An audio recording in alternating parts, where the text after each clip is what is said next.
Welcome to Your Redemptive Birth, the birth story podcast where we hear directly from women who have journeyed from medicalized births to natural ones. I'm Sarah, and together we'll hear from women who have reclaimed birth. Their stories are marked by healing, strength, and deep trust in their bodies. If these stories resonate with you, I'd love for you to follow the podcast and leave a review so more women can find hope here. And for more redemptive birth tips and encouragement, come connect with me on Instagram at Your Redemptive Birth. This podcast is for educational and informational purposes only and is not medical advice. Always consult your healthcare team for guidance specific to your pregnancy and birth. This is Your Redemptive Birth. Hello, Bella, and welcome to the podcast. How are you doing today?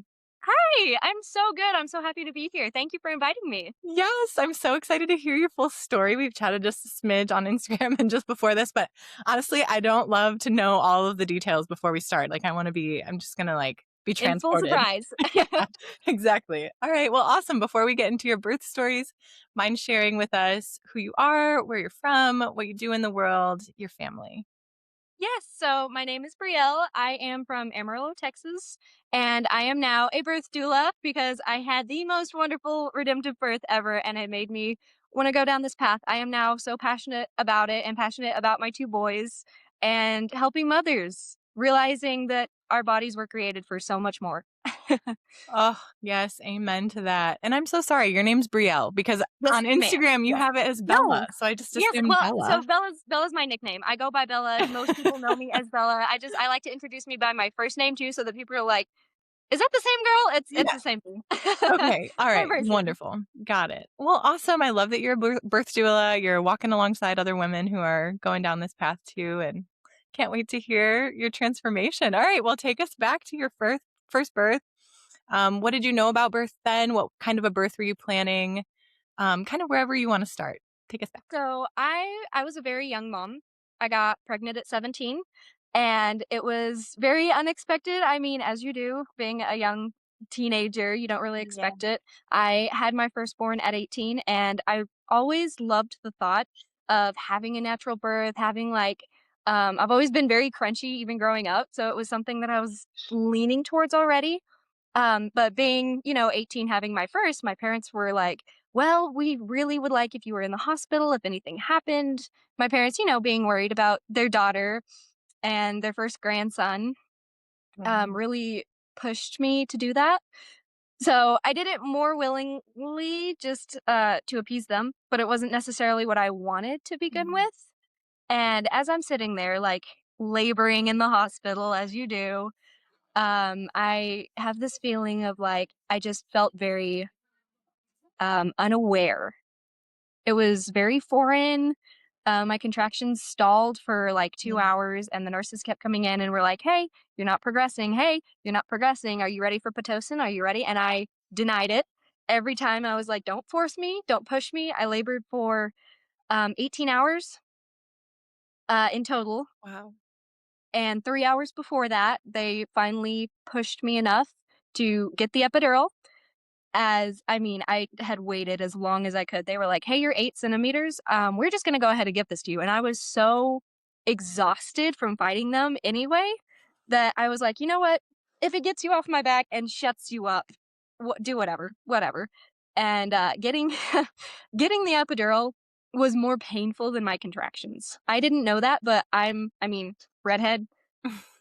Epidurals apparently don't do much for redheads. Interesting. I've never heard of that Mhm. before. Wow. Okay. Yeah, my doctor was like, "So are you naturally red?" And I was like, yeah. I color it to be more red, but naturally, yes." And she was like, "Okay, we're gonna double your dose." And I was like, Oh. "Okay, cool." And as they're, giving me the epidural, I'm literally screaming in pain, holding my husband's hands, shaking because I'm like, "I can feel the needle, I can feel it." And my anesthesiologist straight up said, "Oh, honey, no, you can't feel that. You just think you can." And I'm going, Are you kidding? "Excuse me? You're telling me what I can feel in my body?" Okay. Okay, cool. And I'm, crying because it hurts so much. I have a very high pain tolerance and I wasn't really expecting that. But my husband seeing me in so much pain was like, she's never been like this. Like, I've seen this woman go through hell and back. She has never bawled like a baby. She felt that. And he was doing his best to advocate for me and stand up. I mean, once again, we were 18. Mm. He's doing his best. Yeah. And like through all of that, I just, after laying there, realizing, oh, I'm probably going to go numb, but this isn't what I wanted to begin with. This is all very out of out of the ordinary. I just kind of sat there and was like, what would it have been like had I just chosen to labor at home? Mm. Like how much better would this have been? And an hour later, the nurses walk in and they're like, "Hey, how are you feeling? Are you feeling your contractions? Like, how's it going?" I was like, "Yep, I'm still feeling them. In fact, they're 10 times worse to the point where I was holding on to the bed rail and my legs were shaking because I was in so much pain. It was like breaking both your femurs at the same time kind of pain. Whereas before that, I mean, my contractions were very tolerable. I was still walking and pacing the room and bouncing on the ball 8 centimeters. I Mhm. was fine. I would have been just fine the whole time. And she was like, "Yeah, you shouldn't be feeling that." And I gripped the side of the bed and said, "I'm having a contraction!" Screaming because I was hurting so much. And she looked at the monitor as it, goes up for the contraction. She was like, "Oh, so you can feel that." You think? Yeah, way to make me feel like belittled. Thank you. Oh, I no. appreciate that. So there I am, feeling everything. And she was like, "Well, I'll get the anesthesiologist back in here and she can give you another one." I was like, "Don't touch me. Don't Mhm. touch me. I don't want you to replace the catheter. I don't want anything. Like, just leave me alone. I don't want anything." She was like, "Well, you can hit that button and turn it up." And I was like, "I don't want it in me to begin with. Like, if this is how bad it is, I don't want to know what I'm going to feel like if I put more of it in my system." It numbed the top of my legs, just the tops of my thighs. I was still walking with the epidural in place Mhm. because it quite literally Yeah. failed. But the weird thing was when it came time for me to push, I could feel the contraction pushing him down, but I couldn't feel the pressure where he was. So Oh. I had no idea where my son was. I was like, I don't know if he's actually coming. I don't know if I just feel so weird because I'm on all this medication, but it was really freaking me out. Yeah. And then my contractions started coming every minute without a break, as they Like do because it makes Pitocin, your yeah. uterus contract and like literally pound. Yeah. And I'm thinking, I'm never going to get a break from this. And it was so bad to where I was having out of body experiences. If I would close my eyes, my heart rate would skyrocket. And I was seeing myself laying in the hospital bed, like thinking I was actually Wow. going to die. And I finally, after thank the Lord, I only pushed for 5 minutes. Mhm. And 2 contractions later, he was born, and everything, like, instant relief rushed over me. But after that moment, I was thinking, "Oh my gosh, I just had my baby. This is gonna be wonderful. What an amazing experience." And I felt completely disconnected from him. I didn't want him on me. I didn't want to hold him. I felt very, aside from disconnected, like, it was just a very foreign experience.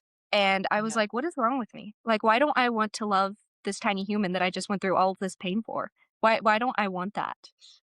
And even 2 days later, I mean, I had horrible back pain. I couldn't stand up. I was so incredibly dizzy every single day. Had to literally walk like hunched over so that I wouldn't Oh. faint walking to the bathroom.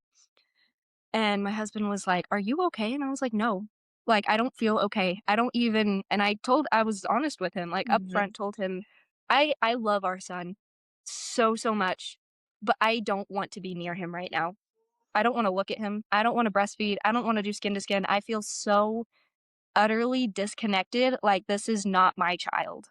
And he, like, didn't know what to say. Mhm. So he just gave me a hug as I sat there and cried at midnight in a hospital bed with our newborn sleeping right next to us in the little bassinet. And I felt just completely destroyed. I mean, just completely like obliterated everything that I had thought birth was. And I was like, well, if this is what it is, I don't ever want to have another kid. Like I was truly terrified to ever get pregnant again, regardless of the fact that I had an easy pregnancy. I really did. Yeah. But that almost completely ruined me. Oh gosh. Brielle, I'm so sorry that It you was went a lot. through that.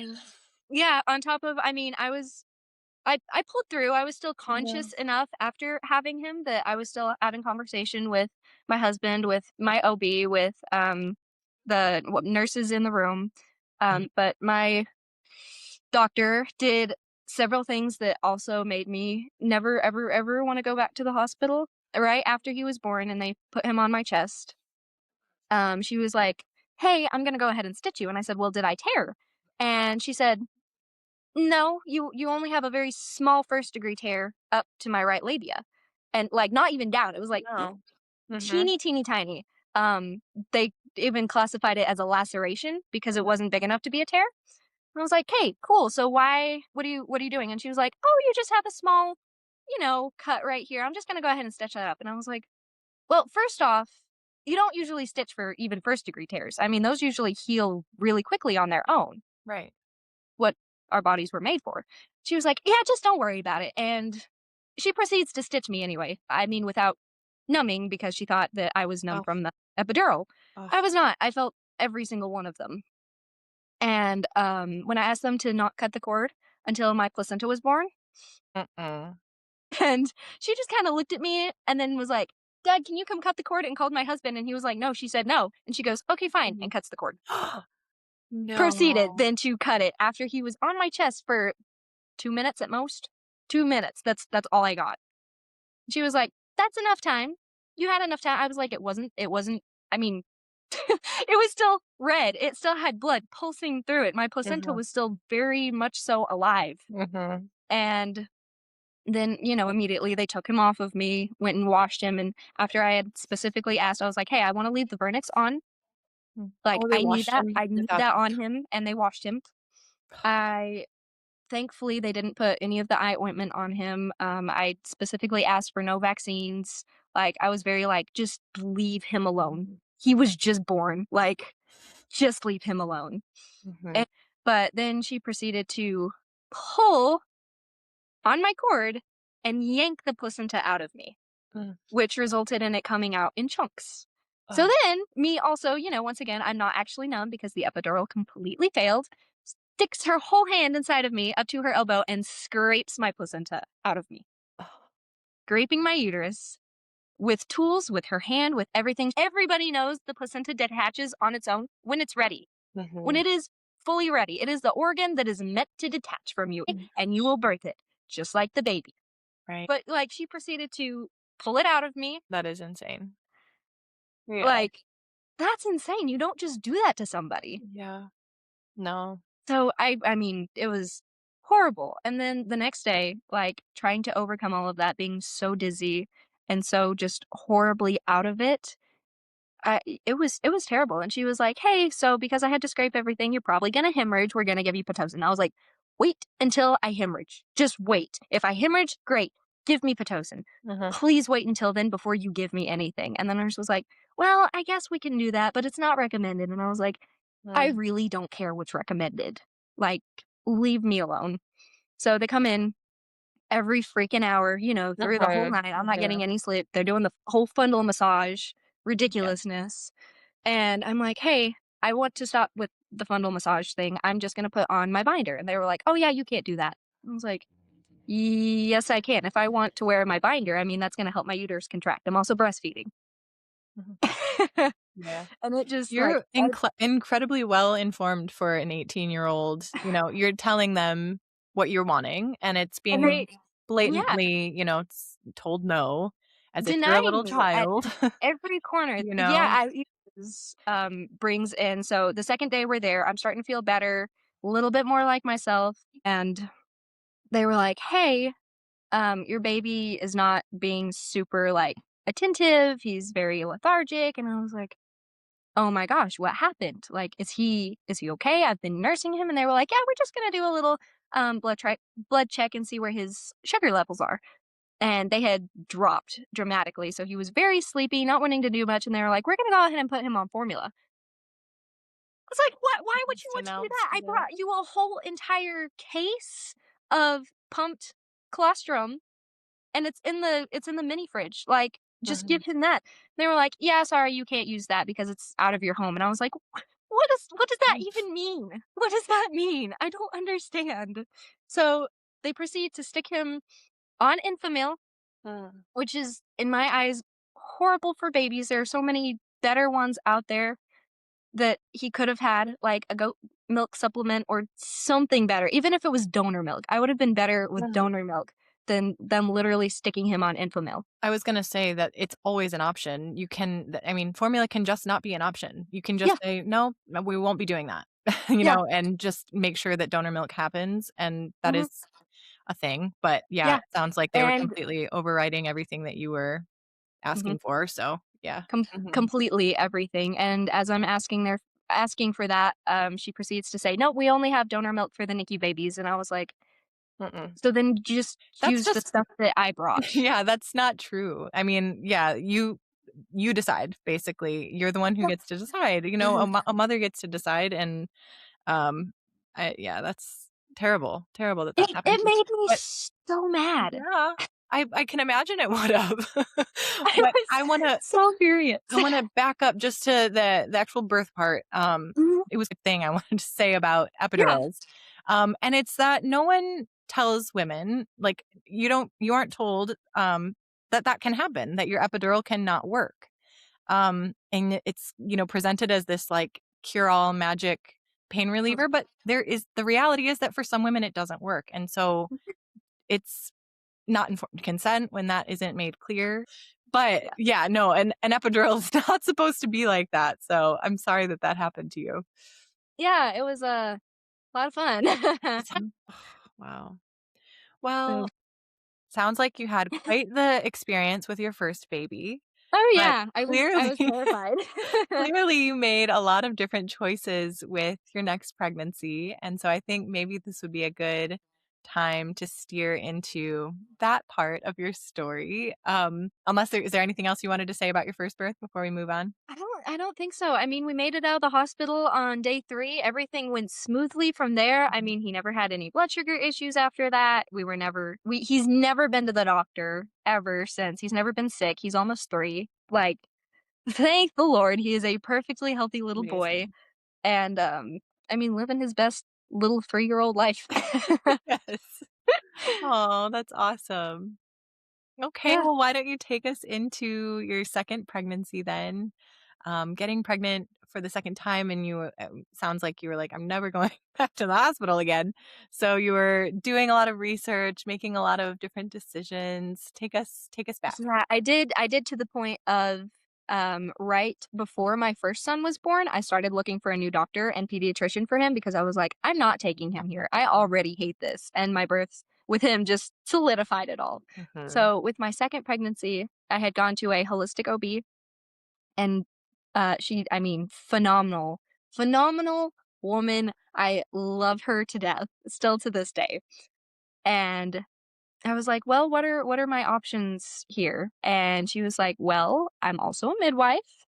If you want a home birth," because I had told her my whole entire story with my first, and she was like, "That is awful, horrible. I hate that for you. Um, so here's this." And I was like, "Oh my gosh, are you serious?" And she was like, "Yeah, like I would be more than happy to do that for you." And I was like, hallelujah! So excited. So Amazing. I had talked to my So husband. she's an OBGYN who also attends home births? Is that sounds like okay, wonderful. Yep, she's an OBGYN and a whole bunch of other stuff. She was a NICU nurse before she became an OB. Okay. And just she's a wonderful woman overall. And it was really, really cool. So a little bit of my first pregnancy, I had swollen up really, really bad, and my first OB was like, "You're just pregnant and fat." And I was Oh. like, "'Kay, cool." So when I went to her about it, I was like, "Hey," and she was like, "Yeah, that's actually not normal, especially for someone of your size. We're gonna check your thyroid." And I was like, "They didn't do that." And she was like, "A lot of people don't, and it goes completely unnoticed." And I was like, "Oh, so does that mean I could have had, like, horrible thyroid issues with my first?" And she was like, "I don't wanna say that, but yes." And I was like, "Okay." So, turns out my thyroid was not working, like, at all whatsoever, and she was like, "It can be bad for you," because I mean, obviously, I was like a balloon. But she was like, "It can actually cause baby a lot of issues because it doesn't I mean, transfers past the blood-brain barrier. So if you're not producing enough T4 and T3, your baby is going to have issues regulating. And I was like, oh, good to know. Like, I didn't know that. Yeah. So I get on levothyroxine. Yep. Because that passes the placenta, and it was making sure that he was also getting the nutrients he needed. But that was thankfully the only medication I've ever had to take. And So with do that, you have just pregnancy-induced hypothyroidism, or is it yes, yeah, okay, so it ends when you are done being pregnant. yes, Cool. thankfully. Yeah, got it. Yep. Thankfully. Yep. So whatever reason, I mean, Mhm. that's that. But going through all of that, it was so much of a different experience. I didn't feel disgusting. I didn't blow up like a balloon. It was the easiest pregnancy I've ever had. I didn't have morning sickness. I didn't have nausea. I had horrible sciatic pain too Mm, with my first, and I didn't have that at all. And I think it's because I had so much extra weight on me that my bones were freaking out. I had horrible round ligament pain. mm. And with my second, like, all of those issues just disappeared, and I was like, is this what pregnancy actually can be? Is this how it's supposed to be?" So, when it came time for me to actually have my second born, I woke up that morning, and I started having contractions, and I was like, "Oh. Oh, this is probably the day." Like, 'cause I had previous contractions, like 2, 3 days prior, but they weren't, like, consistent contractions. They were, like, every 10 minutes, and then they would pause, and then they were, like, Mm, every hour or so, and I was like, "Okay, this isn't labor. This is probably just Braxton Hicks." They were, I would say intense, but not painful, if that makes yeah, sense. absolutely, yeah.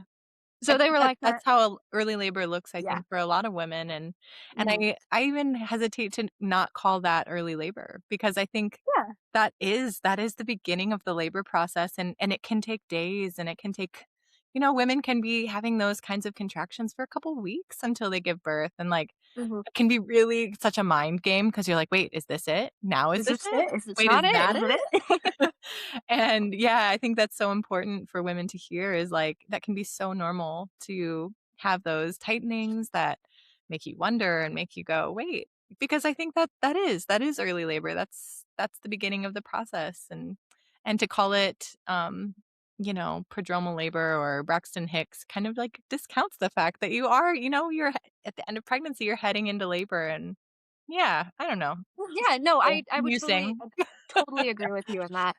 Mhm. But I kinda knew what my contraction like, what my actual Right, labor right. Oh, yeah, yeah. contractions felt like Mhm. from my firstborn since I didn't get the epidural until I was, like, right there, right before transition, Right. and I was like, "Well, this doesn't quite feel like it." It's, like, not even as painful as a period cramp. It was very Mhm. mild, just the intensity of, like, the what am I trying to say? The, like, squeeze, Yeah, yeah. how hard your stomach gets and everything, I was like, Mhm. "That's very intense." Yes. That was insane. Right. But everything else, like, pain-wise was 0. I was, like, very mild, very relaxed. Mhm. That was super nice. And then wake up on the morning of February 21st, and I'm like, "Okay, today's the day." Like, I had woken up, and they were every 10 minutes, and then progressively got closer. Mhm. I labored for a total of 6 hours with him before he was born. Very, very quick. It was wonderful. And, like, it was a completely different experience. Through about half of it, I was like, "Hey, Calder, just so you know, my contractions are, every 5 to 3 minutes apart. They're getting closer. They're not painful yet. I can still talk through them. I'm still, walking through them." And she was like, "Okay, well, let me know when it's getting harder for you to, like, talk through them, and I'll head over." And I was like, "Okay, perfect." So about an hour later, I call her again, and I'm like, "Hey, like, it's time. My husband's setting up the pool." And she was like, "Oh, okay, I am on my way." And she arrives, and I'm bouncing on the ball, and I'm like, I am relaxed, I am calm, I am in literally, like, my own room. He was born right back over there. Yes. And it's, like, just this wonderful experience. My contractions never stalled. It was never like, a foreign experience. I had like all of my stuff. I had my headphones on in the birth pool. Like I was listening to my podcast, my worship music, like whatever I felt like in that moment. I had my essential oils. The lights were turned off. Everything was quiet and peaceful. There were no beeping monitors. I was hooked up to a ton of different machines. I had no IV. Like it was a completely different experience. I felt so welcome and so at peace that my body almost didn't recognize the pain, like, at all. Amazing. It was incredible. It wasn't until I got about 8 centimeters that I was like Did you I was have literally did you have cervical exams? she said that she wasn't going to do them unless I asked for them personally, just because she was like, "It does increase your risk of infection unless you ask for it. I'm not gonna do it." And I was like, "I'm cool with that. I'm cool with not having, That's fingers beautiful. up in my space. I'm good with that." Yes. I And she was know. like, "Well, People are unless." like, it's so funny to me that people think cervical exams are just like have to be a part of birth. And it's And I like, don't. no, what do you think? Your body's just not going to give birth if you don't know if you've reached 10 centimeters? Like, no, Right? it's such a, No. yeah. Hmm. Yeah, it was so funny. So I'm there, I'm like swaying, holding on to my husband, swaying and just relaxed. And I was like, "Hey, like I'm curious. I just want to know where I'm at." And she was like, "I couldn't tell you. You were like, I wouldn't even know you're in labor right now, to be completely honest." Because I was so like I am right now. I would pause and go Yeah. and breathe through them, and then I was like back to talking like I am with like right Wow. now. And Wow. she was like, "I don't think I've ever seen a woman in labor like you are, but I'm here for it." I was like, "Okay, this is good." And so she texted me and she was like, "You're sitting at an 8 right now." And I was like, "Am I really?" She was like, "Yeah, this baby's probably gonna be here anytime, so whenever your body's ready." And I was like, "Okay." So I got out of the tub and I moved to the bathroom. I sat on the toilet, dilation station. Mhm. That's when everything really started to ramp up. Yeah. And I started doubting myself. But then Mhm. I remembered, once you start to doubt yourself, the closer you are to meeting your baby, because your body, it's like that, almost like a fight or flight kicks in, and you Yeah. just have to overcome that. So I kept reminding myself. I was listening to my music and I was praying. It was so peaceful, and I was like, "Lord, I know that I'm doubting right now, and I know that I'm terrified because of how my first birth went, but I'm asking you to redeem me in this moment right now, and I'm asking that this would be a very peaceful experience." And then I got off of the dilation station and I moved over to my bathroom counter and I laid a pillow down, and I'm literally falling asleep between contractions. My midwife is holding me up like by my arms, and she's like, "Hey, don't fall asleep on me now." And I'm like, "Huh? What? I'm awake. I'm good."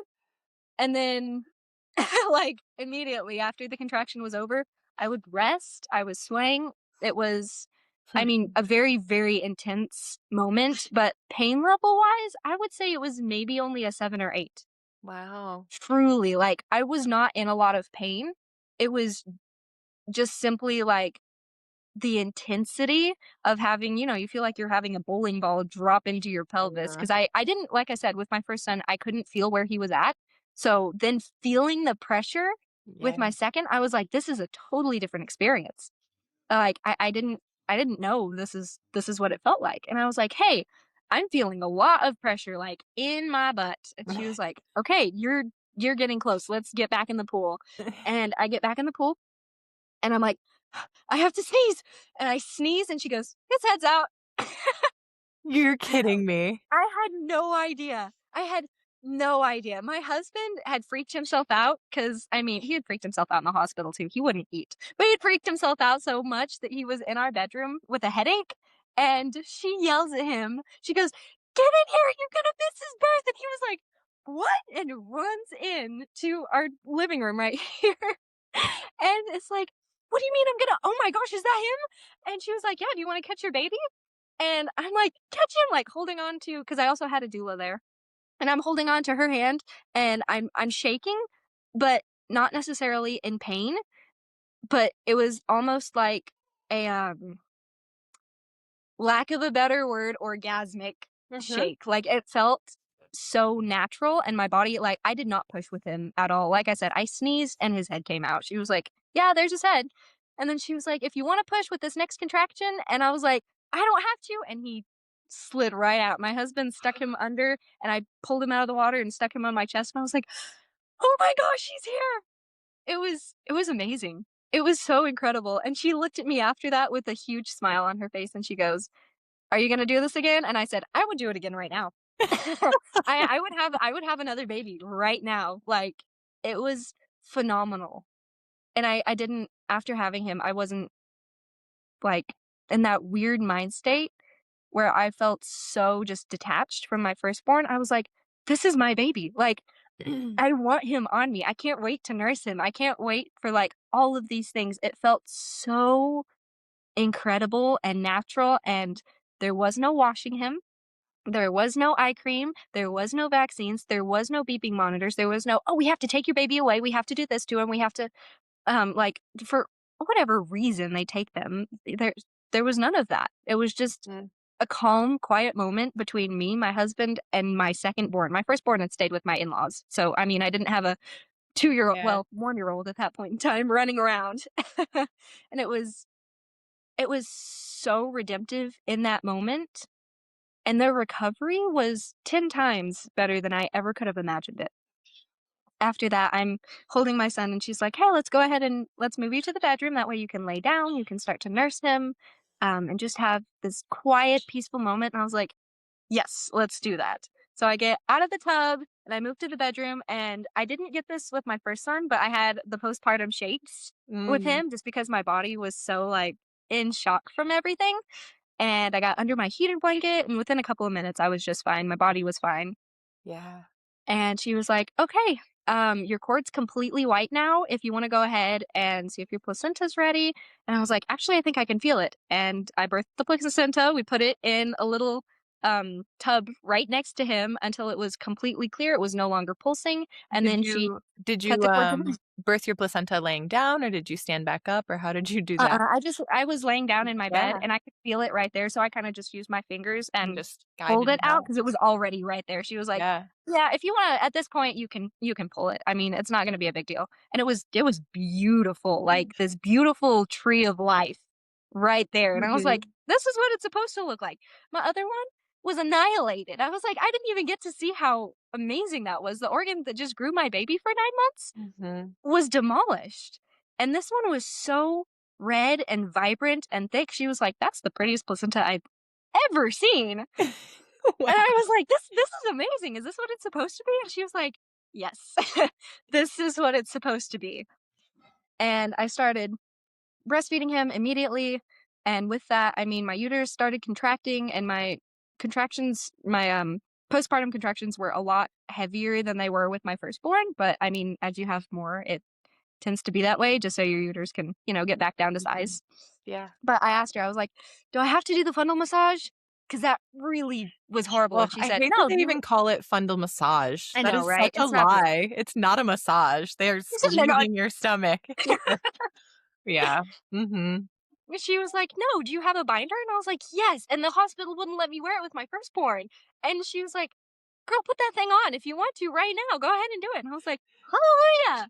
Yeah. So I did. I went ahead and put that on. Literally by day 2, it was already like my stomach was almost completely flat. Wow. Back to normal. The healing process was so incredibly fast. I bled for a week, not heavy, never passed clots. I was in like the adult diapers for 2 days, and it was not like a constant change every hour type thing. I mean, I could wear them for upwards of 3 hours without having any issues because I wasn't heavy bleeding. I wasn't passing clots. I didn't have any of this like dizziness. She was like, hey, before we leave, like, I just want to make sure that you can get up, you can go to the bathroom, you're not dizzy, you don't feel weird. And I was like, I'm good. Like, I had stayed hydrated. I had snacks through my whole labor. Like, we were doing it. It was phenomenal. That's amazing. It was so great. And I get up and I'm walking through my hallway and I'm like, I don't feel dizzy. Like, I don't feel like I have to be hunched over in order just to keep my consciousness. Is this what this is supposed to feel like? And she was like, if you don't feel dizzy, girl, you're good to go. Then I've done my job here and I don't have to stay. And I was like, okay. They cleaned up, left, and it was just me, my husband, and my new baby. In this sweet little moment, like, Oh my gosh, it was just incredible, and it's something that I want every mother to experience. Like, if you could experience that on your firstborn, you would have a million babies. Yeah. You would. No kidding. Yeah. I just have another thought too about like the postpartum depression situation and Mhm, like the feeling disconnected from your baby. mhm. That was what I forgot to mention about epidurals. Also, nobody tells you that that's a possibility, interrupting and fiddling with the hormonal process that's happening.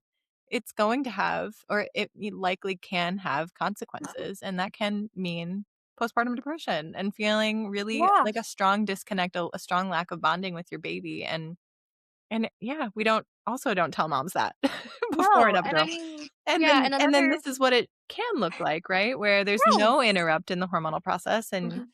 and you birth your baby, and you nurse and you bond, and it's normal and it's all okay. Like, this is what birth can look like. And yeah, that's what I want women to know more about.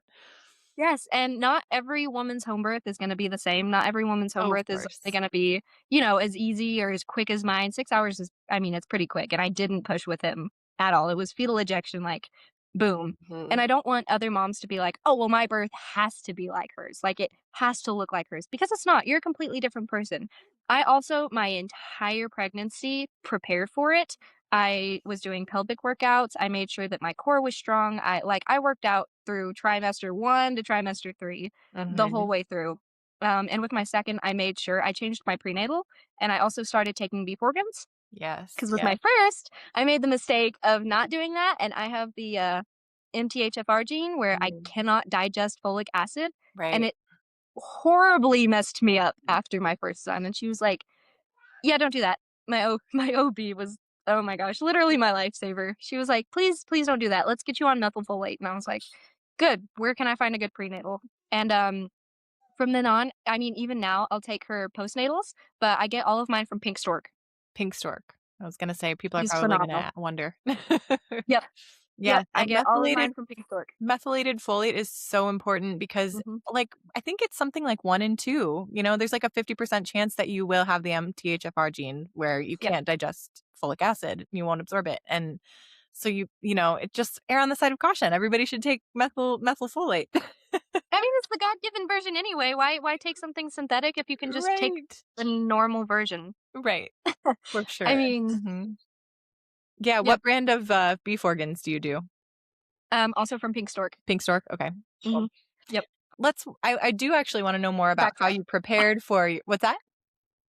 I Did you said, yeah, just backtrack. Oh, yes. I wanted to know more about how you prepared for your second birth because obviously a lot of women will have something like the Mhm. birth experience that you had and then go, "Oh, this is just what birth is. I guess that, what I imagined natural birth to be doesn't exist," or something. They invent this Mhm. story that this is just what I have to do for all future babies. But obviously you didn't do that. What changed the game for you? What did you learn?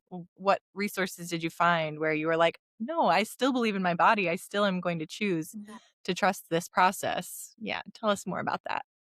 So, I mean, I'm a firm believer in the fact that we were created to bring life into this world because if we weren't, every woman would die in childbirth. Like, there would be no humans left if this was not specifically created to be. I hate when people are like, oh, yeah, it's like pushing a watermelon out of your nose. Like, no, it's not. It's No, not. it's not. Your nose does not expand to fit a watermelon. That's not Yeah, going to happen. your nose isn't designed to spit out a watermelon, but guess what? Our vaginas and our uteruses are. Yes. They are Yes. designed for it. Yes. I mean, he wasn't a small baby either. Mhm. He was 8 plus pounds. Like, Yeah. I mean, he was a That's decent yeah, sized a boy. nice perfect sized boy, yeah. Yes. Yes, and he was beautiful and perfect. And Mhm. oh, something that is actually really really important and I totally forgot to mention this part. But I did have the GBS test or Mhm. the group beta strep Yep. test and I was positive for it. And she was like, "You if you choose, you can go to the hospital and have antibiotics. But, there's still a chance. I mean, baby could still even have it after that." And I was like, well, I'm going to do as much research on this as I possibly can and see what the risks actually are versus the outcome. And I mean, she used to be a NICU nurse, and she was like, just so you know, I have seen babies with it who do get very, very sick. Most of them do recover. I have seen a couple of fatalities, but I'm not fear-mongering, I am just, making you Yeah, fully aware of this. And I was like, absolutely. That's I appreciate all of this information so, so much. And as I started doing my digging, I found an article, and it's a very, very old article. It's from like the 40s, maybe 50s, like a very, very old article, but where they were saying water births significantly reduce your baby's chance of contracting strep B Mhm. because they're free in water. I mean, you need to have your cervical mucus and like all of this on baby to help with their gut microbiome. You're literally like building that from them. The second that they touch your skin, they are building that from you, which is why I hate when when other people are like, "Yeah, let me hold your baby. Let me like skin to skin." Mm. I'm like, uh. Doesn't No, that's not happening. I That don't is want for this mom to and be a dad. part of my baby's microbiome. No, no. I'm Yeah. like, I don't want you building my baby's immune system. Yours sucks. No, thank you.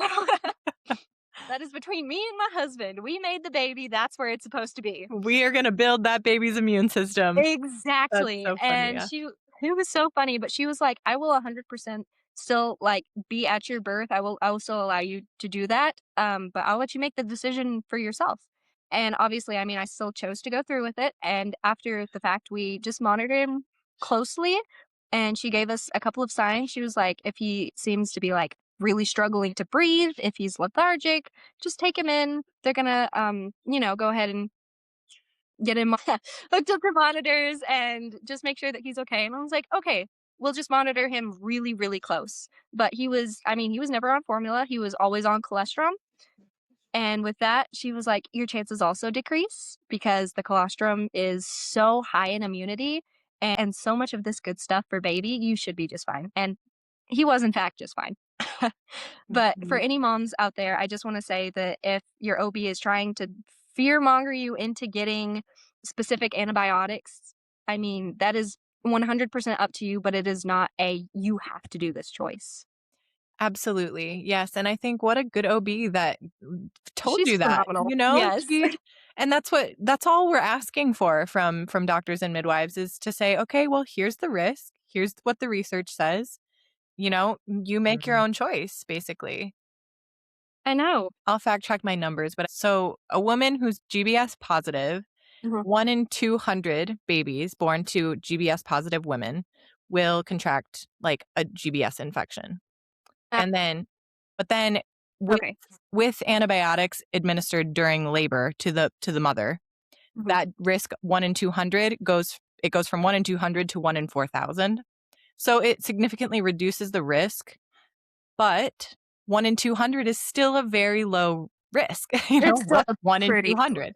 Yeah. So that's still a less than 1%, kind of a risk that we're talking. And so it's again, it's up to the woman, and like I always hesitate even to share statistics because people should just go do their own research. Like look I it up, know. Yeah. talk to your midwife, talk to your doctor, and have them give you the stats, and then you decide. And that's it.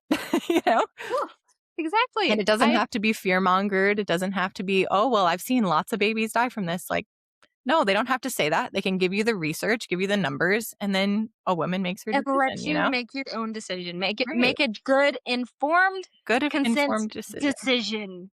So I hate this whole birth has to be scary. This whole like fear this, fear that. You have to get the epidural. You have to do this. Oh, your body's not progressing. Well, let's, ramp it up. Let's give you Pitocin. Oh, you're not handling Pitocin well. Your baby's heart rate spike, well, let's just go ahead and C-section. Like, and now that you C-section, oh no, once a C-section, always a C-section. You can't have a VBAC. You can't do this. Like, I hate it. I hate it. And we need to stop spreading so much misinformation because that's so not true. And I've talked with mothers. Part of my doula training was talking with mothers who have had VBACs and chose home births and what their experience was like after that. And they were like, it is such a significant difference. And they never believed their bodies could do that after having a C-section.